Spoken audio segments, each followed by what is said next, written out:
خو په تاسو باندې ډیپند کی او تر تاسو انګلیش لینګویج د دې د پاره زده کوئ چې یاره زه انګلیش لینګویج زده کوم چې فیوچر کې انګلینډ ته لاړ شم او دای ځنه یو ښکلې غونډه کې جینۍ راولم نو دا خو په تا باندې ډیپند کی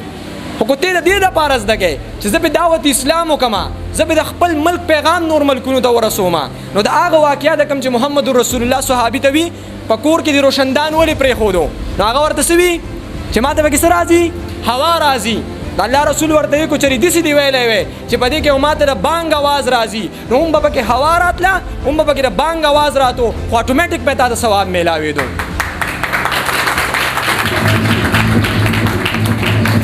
نو که چېرې تاسو غواړئ چې مونږ جهاد وکړئ نو رومبی هو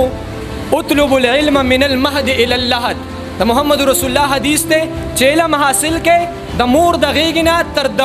قبر د غېږې پورې اطلب العلم من المهد الى اللحد بل حدیث مفهوم دی چې کم سړی د علم د تړپ ته پاره ووتو د هغه که چېرې په لاره کې مرګ راغی نو دا به شهید وي رومبی خو تاسو علم زده کوئ بیا که چېرې دا علم تاسو په دې وجه زده کوئ چې زه په دعوت اسلام وکړم زه په نورو خلکو ته د خپل ملک پیغام ورکړم د خپل نیشنلټي پیغام ورکړم دا تاسو جهاد کوئ دا تاسو انګلیش لینګویج نه زده کوئ بلکې څه کوئ جهاد کوئ نو په دې جهاد کې به تاسو څومره حصه الی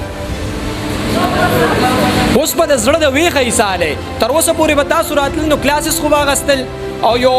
فارمیلټي خو به پوره کوله چې زه ځم اکیډمۍ ته اوس بس تاسو دا ارادې چې زه جهاد له راځم زه یو لوی سوچ لرم د انګلیش لینګویج زده کوم یا ډي آی ټي زده کوم یا بل څه کې مهارت حاصلوم د پاره د دې چې په دې باندې زه څه وکړم د اسلام سربلندي وکړم د خپل وطن سربلندي وکړم د هارورډ انګلیش لینګویج ان کمپیوټر سنټر هم انتهایی شکریا ادا کوم چې دې سټوډنټس ته دا اپورچونټي ورکړې ده سو میک ا stand for unity live with dignity we will give you an opportunity نو سټینډ پکار دی دنیا به موږ له اپورچونټي راکړي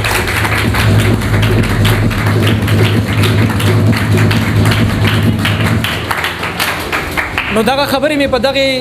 عرض وکړې چې تاسو انګلیش لینګویج ته یا کو نور څومره علوم دي ساینسي علوم دي یا تاسو په یو بله ژبه باندې عبور حاصلوئ نو بېشکه ده چې حاصل کې په نیت ترې چې مونږ به څه کړو د دې وطن خدمت به کړو د دې عوام خدمت به کړو او د خپل اسلام خدمت به کړو انشاءالله خو د دې سره به یو پیغام تاسو ته پرېږدم چې د خپلې کامیابۍ دپاره تاسو چرته ګورئ اسره ونه ګرځوئ نور لینګویجز نور تهذیب نور ثقافت مونږ ته چې کوم لټریچر راغلی مونږ ته چې کوم ثقافت راغلی هغه د ټولو نه لوی عظیم دی لقد جاءکم برهان من ربکم وانزلنا الیکم نورا مبینا سوي اے پیغمبر ته ما څه نازل کړلی تاسو ته وی ګورئ ښه د قرآن لږ ما ته غوږ کېدی دا شاته کسان به ما ته غوږ کېدی د قرآن نزول چې کوم دی هغه خاص دی خو بیان عام دی نو دا آیات ما تم دی سر تم دی تاسو تم دی زما جنرل سیکرټري تم دی چې لقد جاءکم برهان من ربکم وانزلنا الیکم نورا مبینا تاسو له ما یو ښکاره رڼا درکړې ده یو بیټري مې درکړې ده مونږ په هر مانځه کې وایو که نه اهدنا الصراط المستقیم اهدنا الصراط المستقیم یا الله نیغه لار راته نن درته الله نیغه لار ښي د نیغې لارې دپاره بیټري راواله چې د کفر د تیارو نه بچ شي د شرک د تیارو نه بچ شي او بیا وي انا ارسلناک شاهدا ومبشرا ونذیرا وداعیا الی الله باذنه وسراجا منیرا داسې بهترین استاد راله راکړی دی داسې عجیبه پیغمبر یې راکړلی چې سراج منیر ورته ویلی دی سراج په عربۍ کې وي نور ته سراج په عربۍ کې څه ته وي نور ته او هغه پیغمبر چې کله ګوره اسمان ته مخ کي والضحا ستا په ښایسته مخ مې دې قسم وي چې زلفې مخې ته کي واللیل اذا سجا ستا په زلفو مې دې قسم وي چې په کوم ځای باندې قدم دي لقد جاءکم لا اقسم بهذا البلد وانت حل بهذا البلد په هغه ځای باندې قسم اوچتي د خبرې مطلب مې دا دی چې تاسو کاینډلی هر لینګویج زده کړئ په هر ځای کې مهارت حاصل کړئ خو په اسلام باندې انتهایی عبور حاصل کړئ په اسلام باندې څه وکړئ ستاسو د کامیابۍ به دغه څیز زه تاسو ته پرېږدم چې څومره هم تاسو کېږي تاسو قرآن او د حدیث سټډي وکړئ د هغې سره چې څومره علوم حاصلوئ بېشکه چې حاصل کړئ خو ستاسو انما الاعمال بالنیات ستاسو نیت به دا وي چې مونږ به څه کړو ډېره شکریا د دوی هم ادا کړو چونکې ګرمي نه تاسو مونږ لیټ شوي اوسو خو ما ته خپل څه مشکلات وو غواړو انشاءالله چې بار بار دلته راشو بار بار ستاسو سره ملاقات وشي دوی چې مونږ ته کوم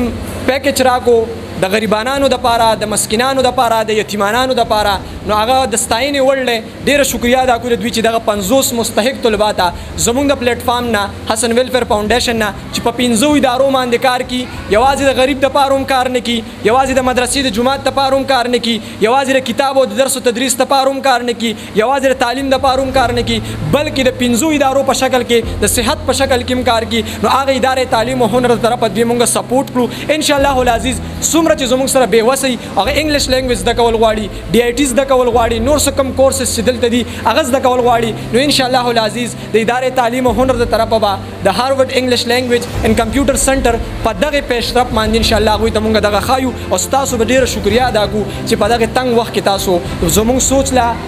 سپورټ ورکو او موږ دلته راوغوښتلو. نو بس په اخره کې به دغه یو شعر تاسو ته ډالۍ کړم. نو دا یو شعر ځان ته مخې ته کېدی چې شراب کهن پر پلا سا کیا وہی جام گردش میں لاسا کیا مجھے عشق کے پر لگا کر اڑا میری خاک جگنو بنا کر اڑا خیرت کو غلامی سے آزاد کر جوانوں کو پیروں کا استاد کر. والسلام علیکم.